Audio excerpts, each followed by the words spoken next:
नवरात्र जागर आदिशक्तीचा, नवरात्र जागर भक्तिभावाचा। नवरात्रोत्सवात बायमाणूस घेऊन येत आहे प्रेरणादायी महिलांचा जीवन प्रवास। समाजातील अशा दुर्गा ज्यांनी आपल्या स्वकर्तृत्वाने समाजापुढे ठेवलाय नवा आदर्श, अशा नवदुर्गांच्या कहाण्या पाहणार आहोत जागर नवदुर्गांचा मध्ये फक्त बायमाणूसवर।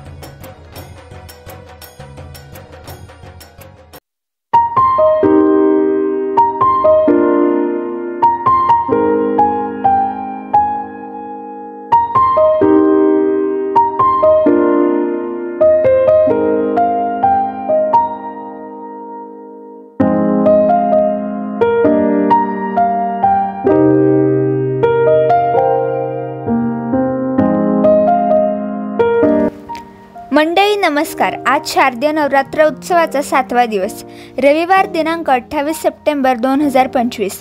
हिंदू पंचांगानुसार आज अश्विन शुक्ल षष्ठी आहे। गावखेड्यापासून ते देशभरात सध्या नवरात्र उत्सवाची धामधूम जोरदार सुरू आहे आणि बायमाणूसच्या 3ऱ्या वर्धापन दिनानिमित्त दरवर्षीप्रमाणे यंदाही आम्ही आपल्या आसपास असलेल्या स्त्री शक्तीच्या आरोग्याचा आणि संघर्षाचा जागर आपल्यापुढे मांडतोय।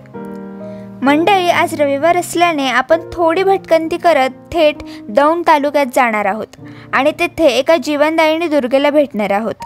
आंबेगाव तालुक्यातील शिंगवे पारगावचं माहेर असलेल्या गायत्री राजगुरू अवधानीला। गायत्रीने प्राणीशास्त्र विषयात MSc MPhil केले। गायत्रीच्या लग्नानंतर पती नचिकेत अवधानी आणि गायत्रीची आवड एकच असल्याने या दोघांनी दौंडमध्ये एका संस्थेची स्थापना केली। संस्थेचे नाव आहे एन्व्हायरमेंटल कन्झर्वेशन ऑर्गनायझेशन दौंड। मागील 8 वर्षांपासून हे दोघे वन्यप्राणी रेस्क्यू आणि जनजागृतीचे काम करत आहेत। दरवर्षी जवळपास 1000 ते 1200 पेक्षा जास्त पशुपक्षी आणि साप यांचे ते रेस्क्यू करतात। यासोबतच लांडगा व कोल्हा यांच्यावरील शोध निबंध सुद्धा गायत्रीने प्रकाशित केलाय। चला तर मग नेमकी काय आहे गायत्रीच्या यशाची आणि संघर्षाची कहाणी, आपण तिच्याकडूनच जाणून घेऊयात। नमस्कार, मी गायत्री। मी पुणे जिल्ह्यातील आंबेगाव तालुका येथील शिंगवे गावामध्ये माझा जन्म झाला। माझं 1ली ते 5वीचं शिक्षण जिल्हा परिषद शाळेमध्येच झालं। त्यानंतरचं माझं शिक्षण भैरवनाथ विद्यालय शिंगवे येथे झालं। मला लहानपणापासूनच निसर्गाची खूप आवड होती आणि ही रुची माझ्यामध्ये माझ्या वडिलांमुळे निर्माण झाली। माझ्या वडिलांचं शिंगवे येथे एक छोटंसं दुकान आहे स्टेशनरी कटलरीचं, त्यासोबत ते शेती पण करतात। त्यांच्यासोबत मी शेतामध्ये वगैरे जायचे तेव्हा जवळपासची वृक्ष, वेली किंवा छोटे छोटे कीटक असतील याबद्दल ते मला माहिती द्यायचे, त्याबद्दल माहिती सांगायचे। अशाच माहितीतून मग मला त्याच्याबद्दलची अजून माहिती घेण्यासाठी मी त्यांना खूप असे प्रश्न विचारायचे। मग त्यामुळे त्यांनी मला अनेक प्रकारची पुस्तकं उपलब्ध करून दिली, कीटकांची, सर्पांची, प्राण्यांची। त्या प्राण्या पक्ष्यांची मी हळूहळू माहिती घेऊ लागले, त्यांच्या जातींबद्दल थोडा अभ्यास करू लागले। असं माझं बालपण सुरू झालं निसर्गाच्या अभ्यासातून। त्यानंतर मी आणि माझी बहीण अशा आम्ही दोघीजणीच आहोत आणि आमच्या दोघींना पण निसर्गाबद्दल हळूहळू आवड निर्माण करण्यासाठी आमच्या वडिलांचा खूप मोठा हातभार यामध्ये राहिला। इथे शिंगवे हे अतिशय छोटं गाव आहे, 2 ते 3 हजार लोकसंख्या असेल ह्या गावची।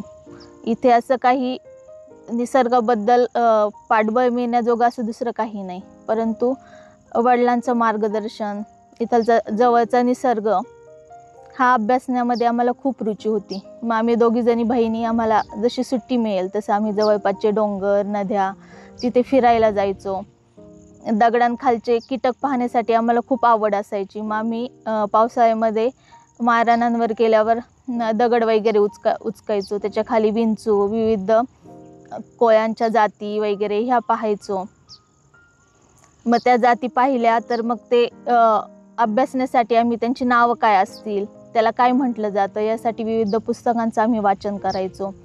अशा पद्धतीने ही रुची खूप सारी वाढत गेली। मग पुढे जाऊन त्यामध्ये आपण काहीतरी करिअर केलं पाहिजे अशी थोडी आशा आमच्या मनामध्ये तयार झाली। त्यानंतरचं मी BScचं शिक्षण मंचरमध्ये केलं, अण्णासाहेब आवटे कॉलेजमध्ये आम्ही हे शिक्षण केलं। माझा तिथलचा स्पेशल सब्जेक्ट झूलॉजी हा होता। ही आवड पुढे माझी अशीच सुरू राहावी यासाठी मी प्राणीशास्त्र हा विषय निवडला।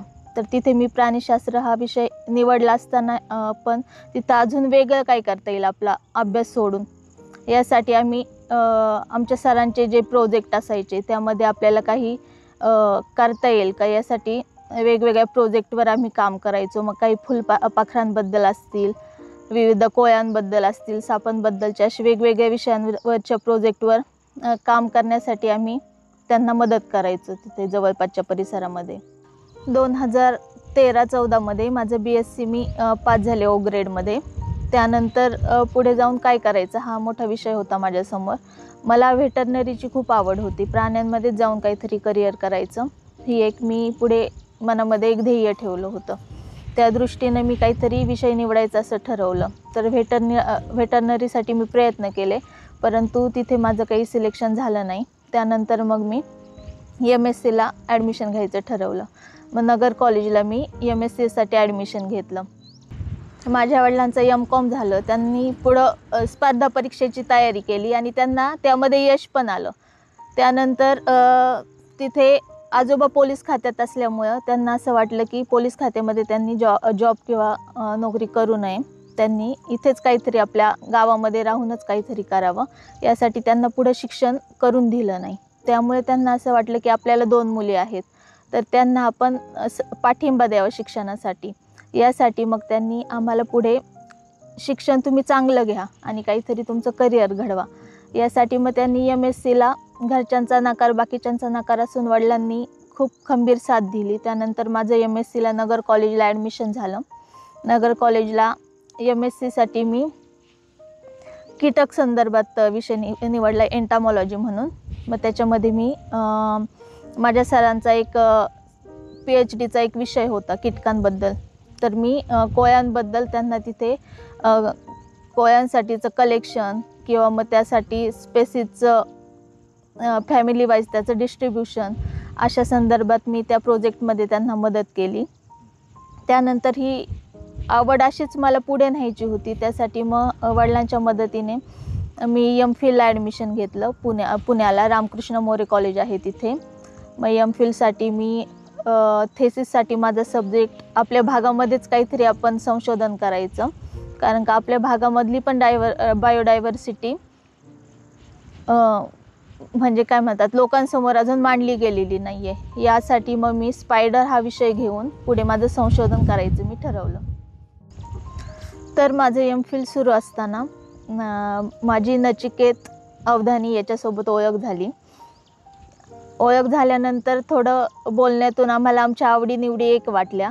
त्यानंतर आमची आवड निवड जुळल्यानंतर आम्ही लग्न करण्यासाठीचा निर्णय घेतला. पण घरच्यांचा याबाबत विरोध होता. मग घरच्यांना समजवायचं कसं, यांना याबाबत आपण कन्व्हिन्स कसं करायचं, थोडी जरा मनामध्ये भीती होती. परंतु आवडीनिवडी सेम असल्यामुळं पप्पांना याबाबत सांगितल्या गोष्टी, तर सगळ्यांकडून विरोध आला.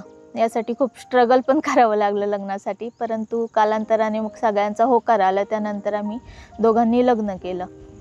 लग्नानंतर आमच्या दोघांच्या आवडीनिवडी एक असल्यामुळे मग आम्ही फिरण्यासाठी पण निसर्गातले वेगवेगळे आम्ही आवडीनुसारच वेगवेगळ्या ठिकाणी फिरायचो.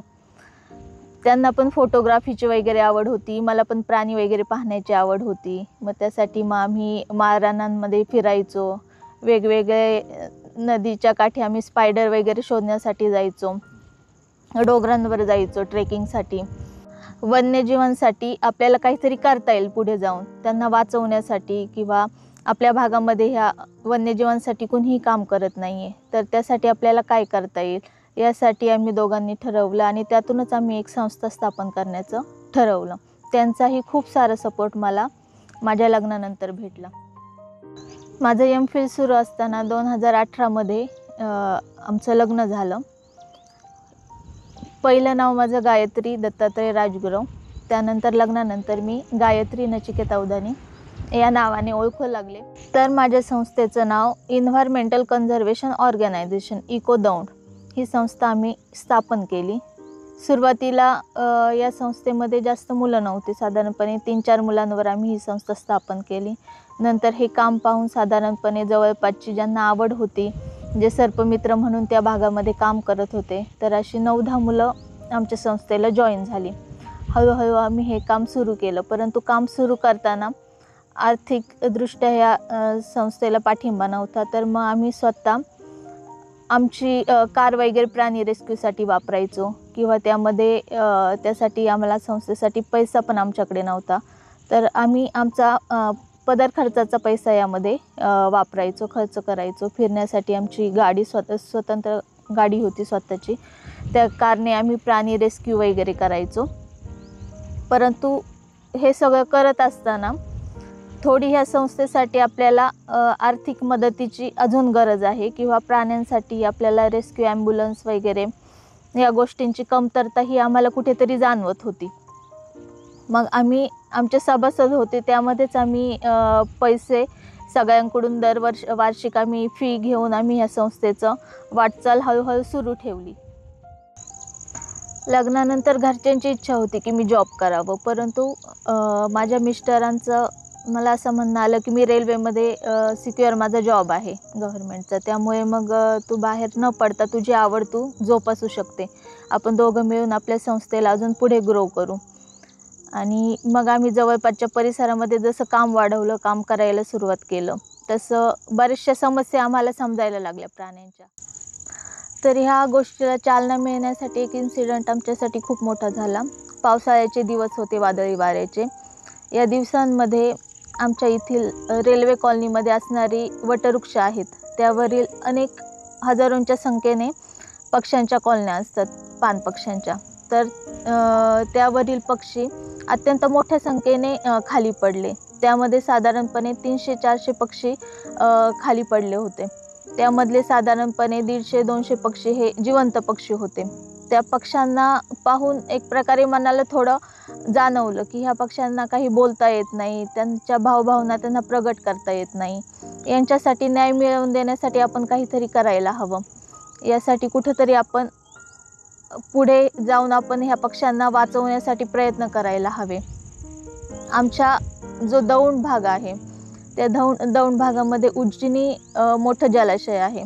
त्या जलाशयामुळे तिथे अग्निपंख, चित्रबलाक असे बरेचसे पानपक्षी येतात. हजारोच्या संख्येने दरवर्षी पक्षी येतात आणि ह्या पक्ष्यांच्या कॉलनी आजूबाजूच्या परिसरामध्ये खूप मोठ्या संख्येने असतात आणि दरवर्षी ह्या पक्ष्यांची अडीअडचण आम्हाला जाणवू लागली. पावसाळ्याच्या टायमिंगमध्ये हे पक्षी मोठ्या मोठ्या झाडांवरून खाली पडतात आणि यांच्या बचावासाठी यापूर्वी कुणीही प्रयत्न करत नव्हते आणि हे पक्षी आम्ही रेस्क्यू केले तरी यांना उपचार देण्यासाठी त्यांचे पंख मोडलेले असायचे, पंखांचे हाडं, पायांचे हाडं, चोच ब्रेक झालेल्या असायच्या. तर यांना कुठंतरी प्रॉपर हॉस्पिटलची कोणती तरी व्यवस्थित सुविधा पाहिजे, उपचारासाठी काहीतरी व्यवस्थित ठिकाण पाहिजे ठेवण्यासाठी त्यांना उपचार होतोपर्यंत. तर ती संस्था आमच्याकडे दौंडमध्ये नव्हती.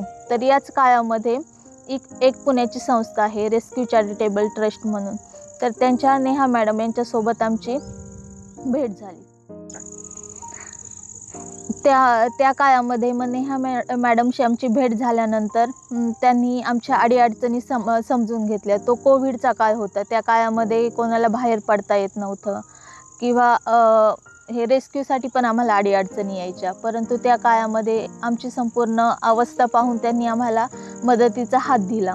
त्यांनी आम्हाला रेस्क्यू ॲम्ब्युलन्स उपलब्ध करून दिली. विविध संसाधने आमच्या रेस्क्यूसाठीचे पिंजरे असतील किंवा आम्हाला विहिरीत वगैरे उतरण्यासाठीची जी साधनं आहेत सगळी आम्हाला उपलब्ध करून दिली आणि त्या गोष्टींमुळं आम्हाला प्राणी बचाव अतिशय सुखकर आणि सोप्या पद्धतीने आम्हाला करण्यासाठी खूप मोठी मदत झाली. तर आमचा दौंड हा भाग 2 अभयारण्यांच्या मध्ये येतो, एक रेहेकुरी आणि एक मयुरेश्वर. मयुरेश्वरला मोठ्या प्रमाणात चिंकारांचं अस्तित्व आहे, तर रेहेकुरीला काळविटांचं. त्यामुळं आम्हाला विविध ॲक्सिडेंटली चिंकारा किंवा काळविटांच्या भरपूर सारे केसेस आमच्याकडे असतात.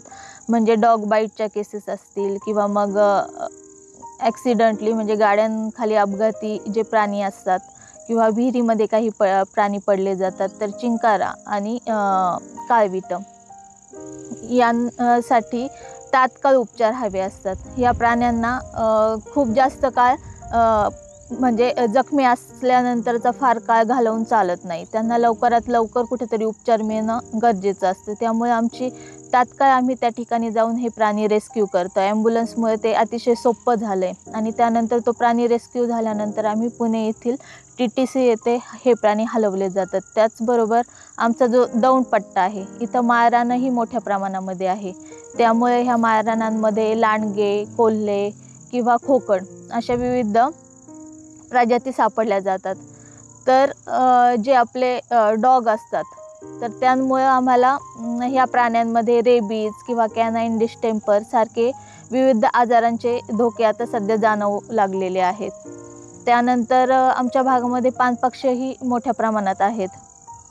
त्यांच्या वसाहतीही आजूबाजूच्या परिसरात भरपूर प्रमाणामध्ये आमच्या भागामध्ये आहेत.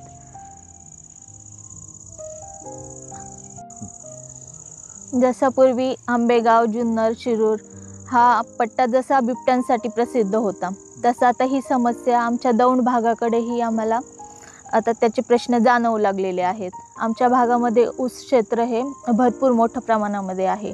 त्यामुळे सध्या स्थलांतरित बिबटेही आमच्या भागामध्ये येत आहेत.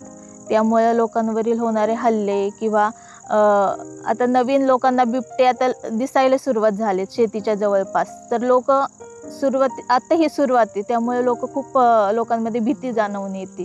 त्यासाठी आम्ही आता अवेअरनेस वगैरे या गोष्टींकडे जरा जास्त लक्ष देतोय, फोकस करतोय. आणि आमच्या भागामध्ये सध्या अजून काही आम्हाला चालना देणारे किंवा यापूर्वी कधीही घडले नाहीत असे रेस्क्यू कॉल पण आम्हाला करायला मिळतात. त्यामध्ये एक युरेशियन ऑटर हा आपल्या भागामध्ये कधीही पाहण्यात न आलेला किंवा या भागामध्ये अस्तित्व नाही, या भागामधलं अस्तित्व त्याचं नष्ट झालं असं समजला जाणारा युरेशियन ऑटर हा प्राणीसुद्धा रेस्क्यू करण्याची संधी आम्हाला भेटली. त्याचसोबत स्थलांतरित होऊन येणारे गवे हे सुद्धा आम्हाला रेस्क्यू करायला मिळाले आहेत. त्याचसोबत आम्हाला अजून एक नवीन कॉल करायला मिळाला, तो म्हणजे वाघांचा. तर सोलापूरमध्ये आम्हाला एका ठिकाणी बिबट्यांचे प्राण्यांवरील हल्ले खूप वाढलेत या संदर्भात वन विभागाचा कॉल आला. त्या संदर्भात तुम्ही इथे आमच्या भागामध्ये येऊन जनजागृती करा किंवा ते पगमार्क बघून कोणता प्राणी आहे हे जरा तुम्ही निरीक्षण करा म्हणून तिकडून आम्हाला कॉल आला. त्यामुळे आमची टीम तिथे जाऊन पोहोचल्यानंतर आम्ही तिथलचे पगमार्क वगैरे पाणवठ्यावरचे पाहिले, शेतांमधील पगमार्क पाहिले. तर ते पगमार्क थोडे आम्हाला मोठे जाणवले. त्यामुळे त्याचा थोडा मागोवा घेतला. 2-3 दिवस थांबून तिथे संपूर्ण एरिया आम्ही फिरून पाहिला. तर झाडांवर आम्हाला नख्यांचे काही व्रण दिसले किंवा जी पावलं होती ती पावलांचं आम्ही संपूर्ण परीक्षण केलं असता हा पाऊल आम्हाला बिबट्याचा नाही आहे हे समजून आलं. आणि थोडा त्याचा अजून अभ्यास करण्यासाठी आम्ही त्या भागामध्ये ट्रॅप कॅमेरे वगैरे लावले. ट्रॅप कॅमेरे लावले असता 2-3 दिवसांच्या अंतरानंतर आमच्या ट्रॅप कॅमेऱ्यामध्ये वाघ कैद झाला. अशा पद्धतीने आम्हाला वाघावरही अभ्यास करायला मिळाला. तर आम्ही प्राणी बचावासाठी आमच्या संस्थेसारख्या अनेक संस्था आपले 100% देत असतात. तसं म्हणजे बाकी लोकांकडूनही आम्हाला अपेक्षा असते की त्यांनीही प्राणी बचावासाठी त्यांचा खारीचा का वाटा त्यांनी द्यावा. तर त्यासाठी कुणीतरी म्हटलेलं आहे की जेव्हा शेवटचा वृक्ष तोडला जाईल, जेव्हा शेवटची नदी विषमय होईल, जेव्हा शेवटचा मासा जाळ्यात सापडेल, तेव्हाच माणसाला कळेल की पैसा काही खाता येत नाही. आपली वृत्ती कितीही विनाशी असली, आपण निसर्गाशी, धरतीशी कितीही वाईट वागत असलो तरी हा दयाळू निसर्ग आजपर्यंत आपल्याला सांभाळून घेत आलाय. आपण बदललेल्या निसर्गचक्राशी जुळवून घेत. पण जोपर्यंत आपण आपली ही जी चाललेली जी आपली म्हणजे नासाडी आहे निसर्गाची ती थांबवत नाही, तोपर्यंत हा निसर्ग आपल्यालाही साथ देणार नाही खूप काळापर्यंत. त्यासाठी जसं आम्ही प्रयत्न करतो निसर्ग वाचवण्यासाठी किंवा जपण्यासाठी, तसं तुम्ही पण आम्हाला मदत करा. तर तुम्ही काय करायचंय, कुठल्या तालुक्यात, कोणत्या जिल्ह्यात ते सांगितल्यानंतर नंबर सांगा. चालेल. तर तुम्ही यासाठी काय करायचं आहे, आम्ही अवेअरनेस करतो, त्यामध्ये तुम्हाला काहीतरी मार्गदर्शन करतो. आता बिबट्यांची आपल्याकडे समस्या आहे, तर आम्ही ओरडून ओरडून लोकांना सांगत असतो की तुम्ही शेतीमध्ये काम करता, एकट्या दुकट्याने जाता, रात्रीचं तुम्हाला पाणी भरण्यासाठी जावं लागतं शेतांमध्ये. तर अशा वेळेस तुम्ही काहीतरी आवाज तुमच्याजवळ चालू ठेवा, म्हणजे रेडिओ चालू ठेवा, मोबाईलवर गाणी चालू ठेवा किंवा हातामध्ये काठी ठेवा किंवा खाली बसून काम करणार असेल, तुम्हाला करावं लागत असेल तर सोबत कुणीतरी तुम्ही घेऊन जा. ह्या काही सूचना छोट्या सूचना असतात, त्याचा तुम्ही थोडं जरा अवलंब करा. किंवा तुम्ही एखादा प्राणी कुठे तुम्ही जखमी अवस्थेत पडलेला तुम्हाला दिसेल किंवा कोणता पक्षी कुठेतरी पडलेला दिसेल, तर अशा वेळेस तुम्ही कॉन्टॅक्ट करून एखाद्या रेस्क्यू संस्थेला तुम्ही याबद्दल सांगू शकता की अशा अशा ठिकाणी हा प्राणी पडलेला आहे, तर आम्ही तिथे येऊन तुमचा तो प्राणी रेस्क्यू करण्यापर्यंत हे आमचं काम आहे. आम्ही ती जबाबदारी 100% स्वीकारतो. पण ह्या गोष्टी तुम्ही आमच्यापर्यंत पोहोचवा तरी. एकदा त्या गोष्टीबद्दल आम्हाला बोलून तर पहा. आम्ही तुम्हाला 100% लगेच उपलब्ध असू त्या ठिकाणी. त्यासोबत आमचं काम दौंड, सोलापूर, सांगली, सातारा इकडे नगर जिल्ह्यामध्ये पण आमचं काम चालू आहे. तर या ठिकाणाहून तुम्हाला ह्या अशा प्राणी पक्ष्यांबद्दल काहीही गोष्टी निदर्शनास आल्या किंवा एखादे जखमी प्राणी मिळाले, विहिरीमध्ये पडलेले प्राणी भेटले किंवा एखादा प्राणी आजारपणामुळे कुठे पडलेला दिसला, तर अशा वेळेस तुम्ही संपर्क करून आम्हाला सांगू शकता. तुम्हाला कुठे अवेअरनेसची गरज जाणवली, जनजागृतीची, सापांविषयी असेल, प्राण्यांविषयी असेल, तर अशा वेळेससुद्धा तुम्ही आम्हाला संपर्क करू शकता. त्यावेळेस आमची टीम तुमच्या तिथे येईल आणि त्याबद्दल तुम्हाला मार्गदर्शन करेल. आणि जो आमच्या संस्थेचा नंबर आहे तर मी तो स्क्रीनवर खाली देत आहे, तर त्या नंबरवर तुम्ही संपर्क करू शकता. सध्या नवरात्र उत्सव चालू आहे. जसा दुर्गा मातेने आपल्या ह्या सृष्टीला ज्या राक्षसांच्या सगळ्या जंजाळातून मुक्त केलं, तशी आपण ज्या महिला आहेत आपल्यामध्ये सामर्थ्य काही कमी नाही. जर आपण कुठे उभं राहायचं ठरवलं, एखाद्या संकटाच्या विरुद्ध काम करायचं ठरवलं किंवा कोणतंही काम आपण डोक्यामध्ये घेतलं आणि ते पूर्ण करायचं ठरवलं, तर त्याच जोशाने ती स्त्री काहीही करू शकते. ते काम कुठपर्यंत पण कोणत्याही मोठ्या पातळीवरती नेऊन ते पोचवू शकते. माझ्यासारख्या अनेक स्त्रिया आहेत, सर्पमैत्रिणी आहेत, ज्या साप पकडतात किंवा निसर्गावर काम करतात, परंतु अजून स्त्रियांनी या क्षेत्रामध्ये यावं, त्यांचं योगदान यामध्ये द्यावं ह्या क्षेत्रामध्ये, हे खूप गरजेचं आहे. ही आपली निसर्ग साखळी आहे. या साखळीला जपण्यासाठी किंवा वाचवण्यासाठी निसर्गातल्या प्राणी पक्ष्यांना खूप महिलांनी पुढे यावं असं मला वाटतं. आणि त्यांना जर मदतीची गरज असेल, हाताची गरज असेल, तर यासाठी मी मदत करायला कधी पण तयार आहे.